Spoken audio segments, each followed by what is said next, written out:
Good morning, T-Wolves! Mr. Quinton here with what we did for today, Monday, January 25th, 2021. Da-da-da-da-da-da. Yes, old people will know that tune. Don't worry. Go ask your parents. Maybe they'll know. All right. Or they won't, in which case now you'll know that Mr. Quinton really is ancient.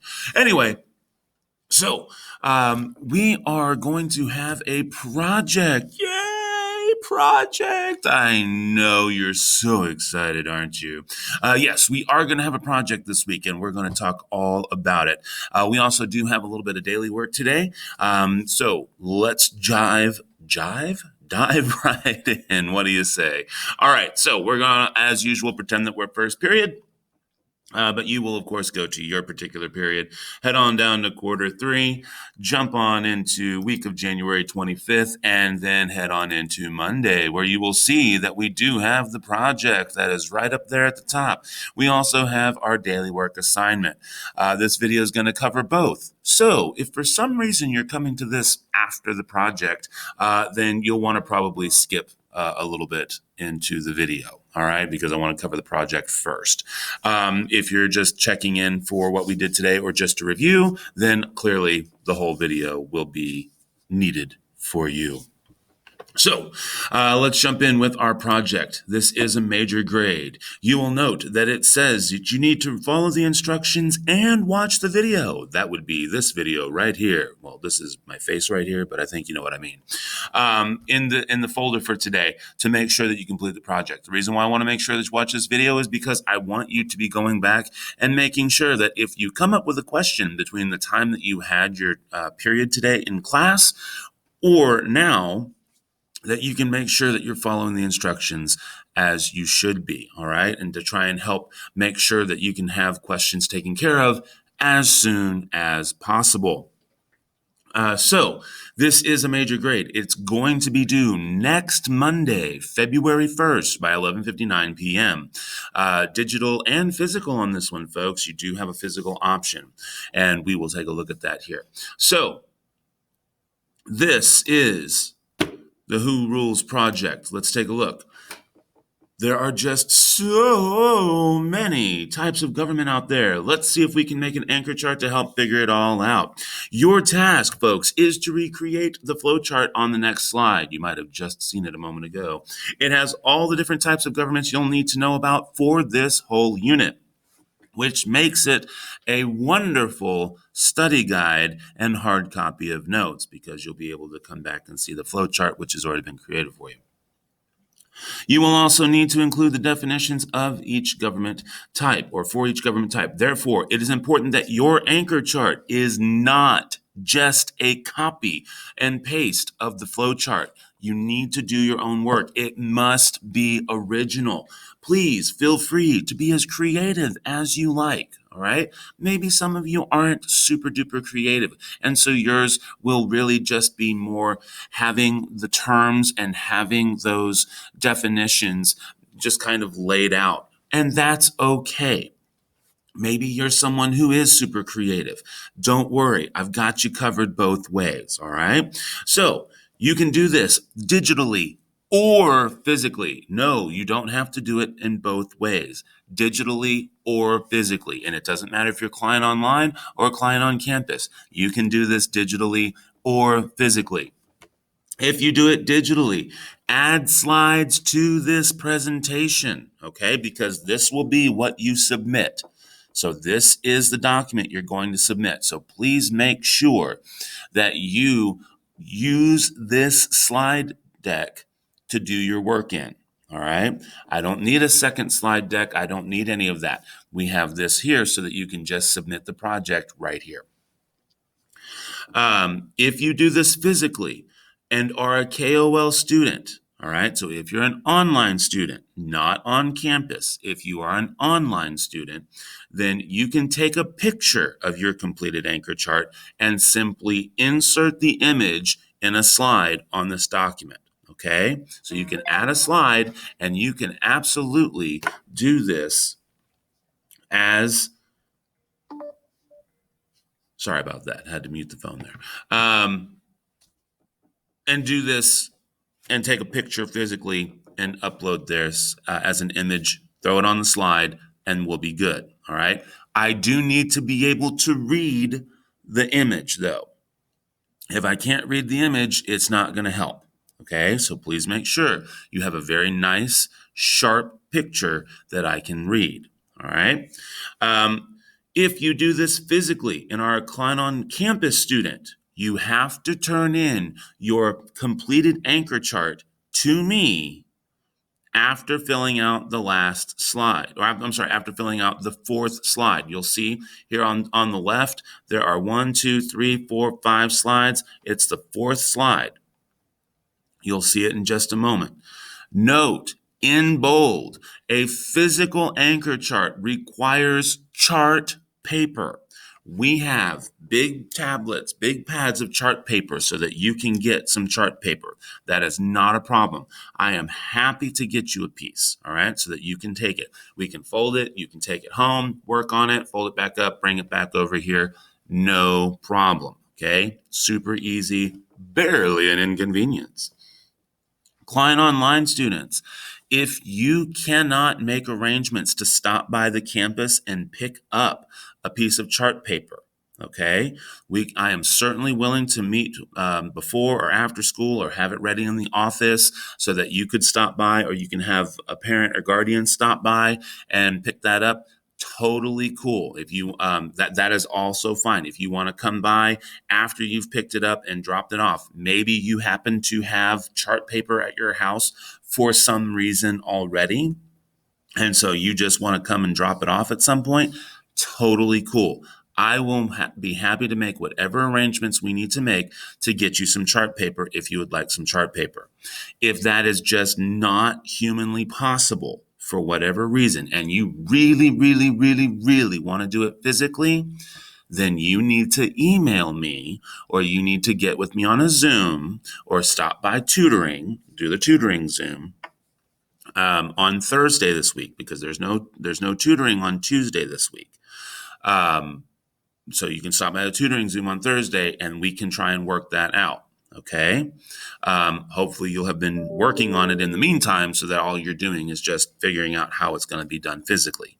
I will make alternate arrangements if absolutely necessary and if needed. Okay. But I've got plenty of chart paper here. So if you can stop by and get some before or after school, I'm happy to make those arrangements for you. Klein on Campus. If you want some, just let me know. We'll get you some, okay? And it has to be turned in to me by the due date, okay? So that's what's up there. There's a rubric on the third slide, all right? Please make sure you read the rubric and follow the rubric. We're going to go over the rubric, but please, please, please make sure you're looking at the rubric, because the rubric helps you to know, did I do this? If I have done this exactly as it's written, I'm going to get the points that are there. If it's not done exactly as written, I'm probably not going to get the points that are there. Okay? If you have any questions at any time, please ask. Okay? Please, please, please ask. Don't wait till the last second and then put yourself in a position where you might not be able to get the answer in time. Ask as soon as you have the question. All right? So let's move to the chart. Now, you can see here, for those of you who did your assignment, your daily work assignment on Friday, this probably looks really similar to those flashcards, those slide decks that we looked at on Friday. That's awesome, because this is what you're going to need to know all of these different types of governments. You're going to need to know all the different kinds of definitions for those governments and those government types, okay? So this is what you need to have figured out. Now, again, it doesn't need to be an exact copy and paste. Your flow might look a little bit differently, especially once you start adding definitions. That's okay. That's exactly what you should be doing. You should not be copy and pasting any of the definitions from Google or from those slides that we looked at on Friday. You should be using your own words. Okay? Every single time it should be your own words. So you're putting the definition in your own words. So it helps you to know how best to make that information relatable to you. And hopefully it'll be in a way that's relatable to others as well. It becomes really super helpful when it's like that, because then it's easier than just trying to memorize a definition. Okay? So you're going to need all of these different terms with their definitions. Okay? And again, it should not look exactly like this when you're done. Okay? Now, it might look pretty close, and that's okay because it is a flow chart, but it should not look exactly the same. All right? So let's take a look at our rubric. Did you get all the government types represented? Yes? Boom, 25 points. Look at that. You're well on your way. Do all of the government types have correct definitions? 25 points. Look at that. You are halfway home. Halfway home, okay? Is your anchor chart, regardless of whether it's digital or physical, organized and easy to read or understand? 10 points, okay? It's important that even if it's easy to read and even if it's all there, that it makes sense. If you've got stuff all over here, if you've got a constitutional monarchy somewhere up here, and then and you can barely read what you've written because you wrote it too small, and then you have absolute monarchy way over on the other side, and then it's like super large, that you might make it where it's not as easily readable or understandable, and it's all there. So you should get credit for that. But making sure it's neat and has a good flow is also important. So that's why it's worth 10 points. But look at where the bulk of the points are. There is no evidence of copying and or pasting, which means that all the work is original and in your own words, is worth 40 points. Folks, if you copy and paste, that's called plagiarism. If you copy and paste, you're not going to make it. Okay? As we all know, a 70 and above is passing. So you have to make sure that you are doing your own work. Okay? And folks, it is usually pretty easy to tell when someone has copied and pasted from Google or copied and pasted from an internet article. So please don't copy and paste. Put it in your own words. Okay? And if that's really hard and you're having a struggle with that, let me know. If you can show me, maybe I can help you put it in your own words. Okay? And that is all I am asking for. Now, the other big thing about this, okay, is that you're going to need to work on this outside of class, okay? There will be little to no class time for this project. You will need to do this on your own, okay? We're in the second semester. This is secondary level school. You're in 6th grade now. This is going to need to be done on your time. That's not to say you will have zero time, because if you get your work done in class and you've got time to sit around and chat, or you have time to race through and get something done, and you find yourself with some extra time, you can absolutely be working on your project.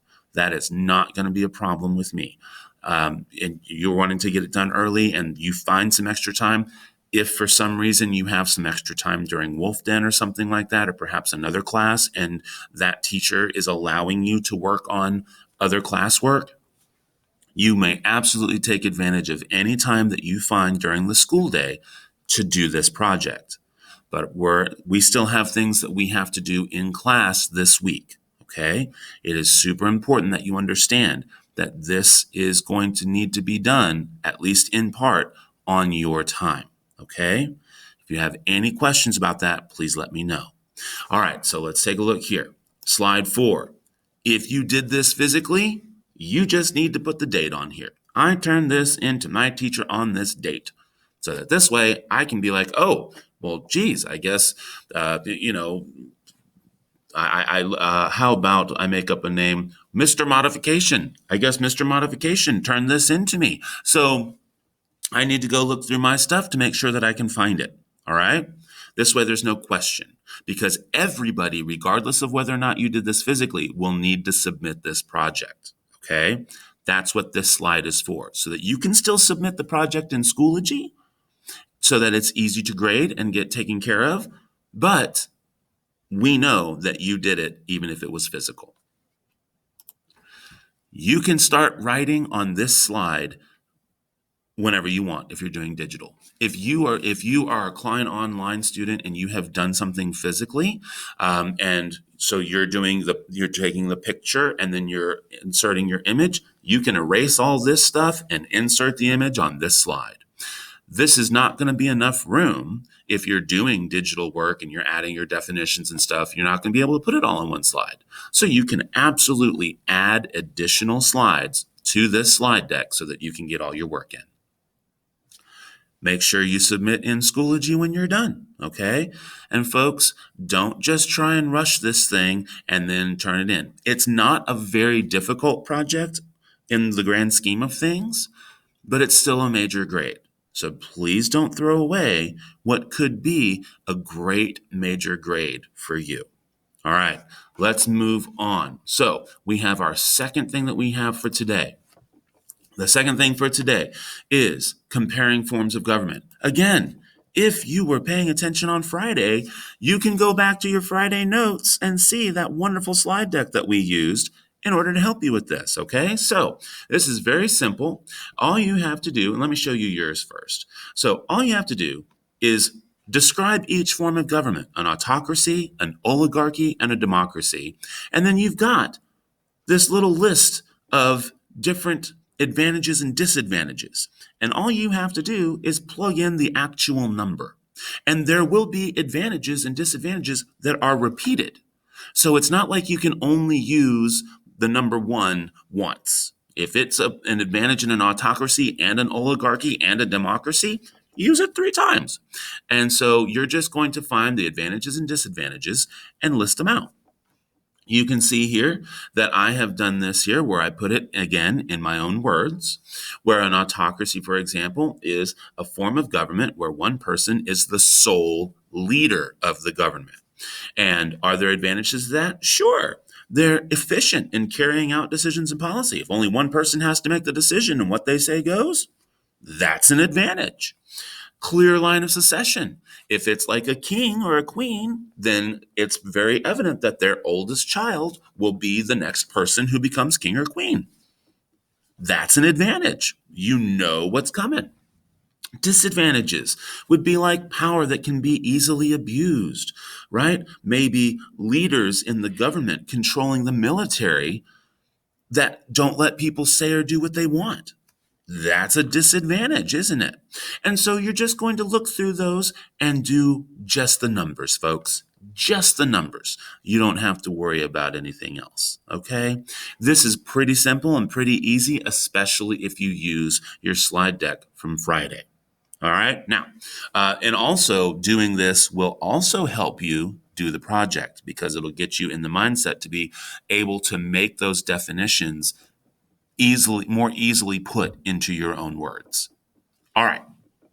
So that's all we have there. This is daily work. Okay. It is still due at 11:59 tonight, but it is daily work. So you know what happens if you don't end up doing it, because this is the stuff that I ask for notes for quizzes and tests. But other than that, just get it submitted for me. Make sure you send me a note in Schoology. Send me an email if you need anything. Other than that, I hope you have an absolutely amazing day. Mr. Quinton, out.